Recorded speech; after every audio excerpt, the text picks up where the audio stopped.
governista, porque nós não tememos nada nessa investigação.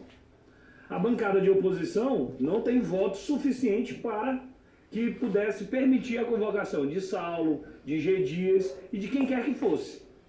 Mas digo isso para justamente destacar, senhor Saulo, como é bom ouvir o senhor que é um técnico e que vem aqui para ajudar a investigação.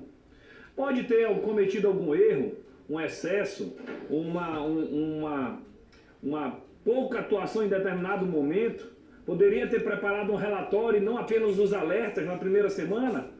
Essa discussão sempre vai existir, mas objetivamente o senhor trouxe luz sobre os fatos que aconteceram no dia 8 de janeiro aqui nesta casa, e é justamente nesta direção que serão minhas perguntas. Inclusive, o senhor disse agora, a ABIN se colocou à disposição da intervenção. O senhor fez essa afirmação? Sim, da intervenção. Houve alguma tentativa do governo para que houvesse alguma omissão de investigação ou de apuração sobre os fatos do dia 8? Em relação a ABIN? Isso? Não. Pronto. Como é que alguém chega com uma tese dizendo que o governo causou e o senhor Saulo, que hoje nem é mais diretor da ABIN, reconhece? Eu nunca recebi nenhum comando para acobertar quem quer que fosse. Pelo contrário, ele se colocou à disposição para auxiliar a intervenção. Por aí, nós já começamos a encontrar a realidade dos fatos, do que aconteceu no dia 8 e também do que aconteceu no dia 9 em sequência, que é justamente o governo. Vamos apurar para que possamos determinar a responsabilidade de cada um que participou naqueles atos horríveis do dia 8 de janeiro. E aí o nosso ilustre senador Marcos Rogério usou uma frase que eu vou abrir aspas para repetir. Depoimento mais importante sobre o 8 de janeiro foi hoje. Palavras do senador de oposição Marcos Rogério. E aí, para isso, eu preciso ouvir novamente algumas informações que o senhor já trouxe no dia de hoje.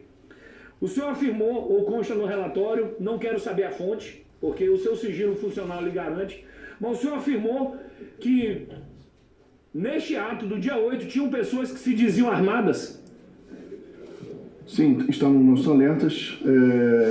No ato do dia 8 havia pessoas que diziam no acampamento que possuíam armas. Isso já me remete a uma outra pergunta, quando o senhor fala sobre os acampamentos. Nos acampamentos havia a informação, a partir da inteligência, de que havia pessoas armadas e algumas delas orquestrando um golpe de Estado?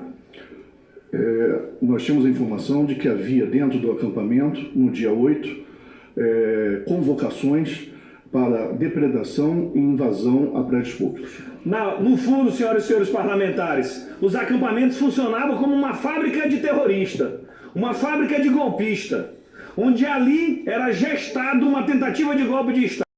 O senhor sabe informar se o serviço de inteligência, antes do senhor assumir, portanto no governo anterior, também teve acesso a essas informações nos acampamentos ou não sabe informar? Foi feito um relatório para a equipe de transição, que, se eu não me engano, está aqui à disposição dessa CPMI, com nomes de grupos e pessoas de caráter radical que teriam sido identificados em meio aos atos dos acampamentos. Vejam, portanto, que esta tentativa de golpe que estava sendo gestada, a ABIN já tinha informado ao governo passado que, em vez de coibir, celebrava, comentava no grupo do WhatsApp e torcia por ela. A ABIN, que informou a transição, era do governo passado. Ou vocês acham que esse informe é apenas para a comissão de transição? É óbvio, senhoras e senhores, que não. Mas quero prosseguir. Senhor Saulo, havia uma ameaça constitucional?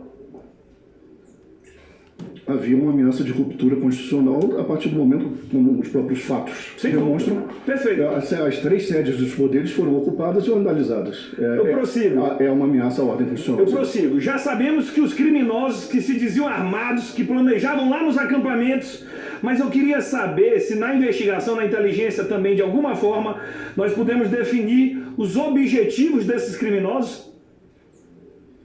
Deputado, pelas informações que eu tenho, há outras informações que constam nos relatórios, o objetivo era a ocupação dos prédios públicos. Eu não posso afirmar, Saulo, outras intenções além disso. Perfeito, mas havia, obviamente, a intenção de uma ruptura institucional a partir da ocupação dos prédios públicos. É que no relatório de inteligência 12, no dia 17 de janeiro de 2023, a expressão exata é extremistas violentos ideologicamente motivados. Se isso não é tentativa de golpe de Estado, é o quê? Perderam a eleição, não estão satisfeitos, querem impedir a posse do presidente Lula, não conseguem, botam bomba, invadem a Polícia Federal e tentam, portanto, no dia 8 de janeiro, uma tentativa de golpe de Estado. Por que foi o depoimento mais importante? Porque o senhor, que é técnico, que não tem vinculação política, reconhece aquilo que a gente dizia desde o início. Até então diziam, não, são umas velhinhas que querem apenas se manifestar. Hoje fica claro que não era isso. Era gente que se dizia armada, planejado, insatisfeito com o resultado eleitoral. Mas sigamos, porque ainda não acabou por aí. A tentativa de invasão era a sede dos 3 poderes, confirma? Sim. Vejam, senhores, não era algo contra o governo do presidente Lula.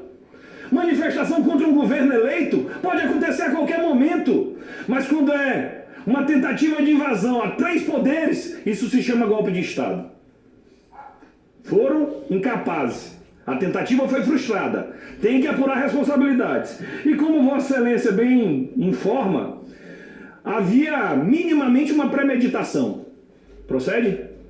Sim, à medida que há um discurso de que se planeja e se incita, partimos do princípio que há uma premeditação. Esta premeditação, portanto, determina ou orienta que esta comissão de inquérito descubra quem fez esse planejamento de golpe e também quem financiou. Ora, senhores e senhoras parlamentares, e do financiamento, vejam as informações. E isso vai iluminar o debate de quinta-feira e eu vou dar logo um spoiler. Tem gente que se beneficiava do governo Bolsonaro que estava financiando essa tentativa de golpe. Teve gente que, inclusive, financiou a campanha eleitoral do Bolsonaro e estava financiando essa tentativa de golpe. E o bom é que isso não é opinião política, isso são fatos. E fatos a gente comprova na hora que tiver a quebra de sigilo bancário ou mesmo com o relatório de inteligência financeira. Um ponto eu queria ainda discorrer para poder já me encaminhar para o final. É quem foi informado. A ABIN teve as informações e fez os alertas. No grupo de WhatsApp, aqui já foi muito criticado que a inteligência brasileira use um grupo de WhatsApp. Mas neste caso, o que eu acho mais interessante é que estava no 6º dia útil de governo, na verdade no 5º. Após foi no 6º, 5º, nem as equipes estavam montadas. O senhor sabe que o senhor demorou para montar a sua equipe, procede? Demorou? Perfeitamente. Quem estava lá no grupo de WhatsApp eram os integrantes do governo passado, que recebiam as informações e comemoravam e vibravam, que não tinham interesse em coibir ou conter aquelas denúncias golpistas que se avizinhavam. Mandaram a informação para as raposas. Aí elas não iam tomar conta do galinheiro, elas queriam era tocar fogo no galinheiro. Aí alguém diz, chamou o exército. Para quê? Vocês não viram a quebra de sigilo aqui do Mauro Cid? Do coronel Laonde? Chamou o exército para quê? Para completar o golpe? Só não concluíram o golpe porque houve o decreto de intervenção federal. Quando sustou a ilegalidade e omissão no sistema de segurança, acabou o movimento golpista. Mas na lógica deles, pelo simples fato de um assessor de 4º escalão ter recebido um alerta da ABIN, é suficiente para se fazer uma condenação. Ei, eu quero dizer aqui para o presidente Arthur Lira e para o senador presidente Rodrigo Pacheco ter cuidado, porque daqui a pouco vão convocar ele aqui, dizendo que eles foram omissos. Que afinal de contas o prédio deles foi invadido e eles receberam um alerta. De tão estapafúrdia que é essa lógica. Por fim, houve uma fala de um deputado que eu respeito muito, mas eu não vou citar, que ele está preocupado com quem se aproveitou politicamente do fato. Eu estou preocupado em apurar quem tentou dar um golpe de Estado. Discussão política a gente deixa lá para a eleição em 2026. O que nós queremos é apurar quem participou efetivamente dessa tentativa de golpe. Hoje, com o depoimento do senhor Saulo, nós temos a prova de que foi planejado, de que foi financiado e de que foi uma tentativa de golpe. Hoje foi o dia que colocamos mais luz na CPI. Muito obrigado, deputado. Passa a palavra ao próximo